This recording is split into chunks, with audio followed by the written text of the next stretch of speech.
Hello and welcome back to another video. It was so beautiful that I had to film this video outside. As the mail truck comes by, today's video is going to be all about prepositions. If this is your first time here and you want to improve your English, hit that subscribe button so you never miss another lesson. Prepositions. Every English learner's worst nightmare, right? But today's video will help you use them with more confidence. I have good news and bad news when it comes to prepositions. In English, we often say, what do you want first, the good news or the bad news? And most people will say, just give me the bad news. So here's the bad news. There is no rhyme or reason to how we use prepositions. And when we say rhyme or reason, that means there is no real formula, there's no real method. But I do have good news, and there's two parts to the good news.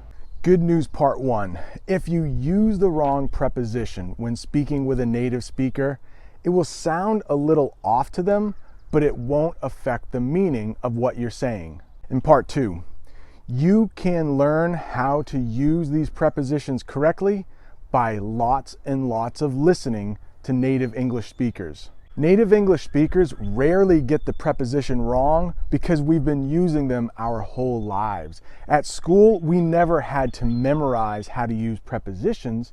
We learned it from lots and lots of listening. I have over 50 hours of live streams on this channel. In those 50 hours, I'd say I use the correct preposition 99% of the time. I'll put a link to those live streams right up here.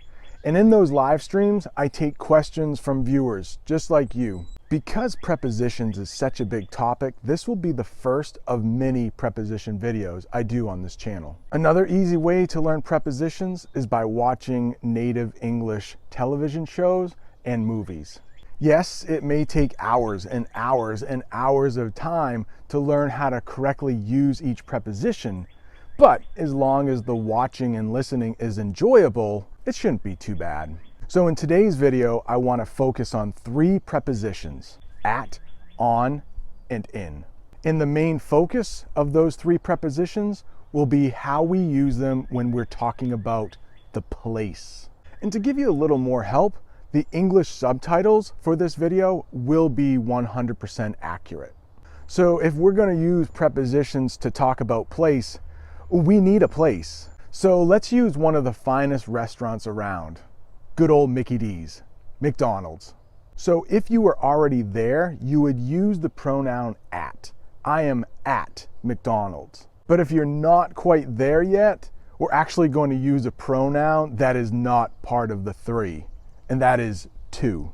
I am going to McDonald's. And maybe you're meeting a friend there, but I will make another video totally devoted to time with these three prepositions. So if you're talking about time with the hour, you would use at. So you could say to your friend, let's meet at McDonald's at noon. But if you're going to meet later in the week, to use the day of the week with a preposition, you're going to use on. Let's meet at McDonald's at noon on Monday. The mail truck's back. Let's say you can't meet until the next month. I'm not sure why it's going to take you a month to get to McDonald's, but let's just say it will. For the month, of course, we have to use a different preposition just because it's English and we like to make things difficult. We use the preposition in when we're talking about the month. So let's meet in July. Oh, English, you tricky little devil.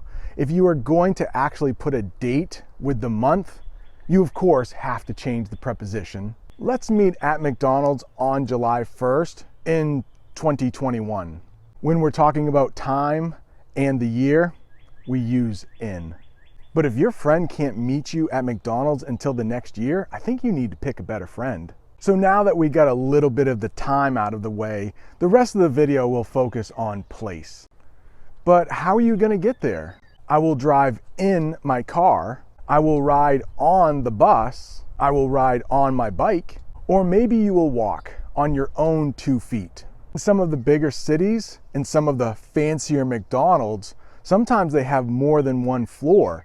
So you might say, let's meet on the second floor. You will go up to the counter to order your food. Yes, I know up isn't the focus of this video, but It's so hard to limit the prepositions we use. I had to sneak in up.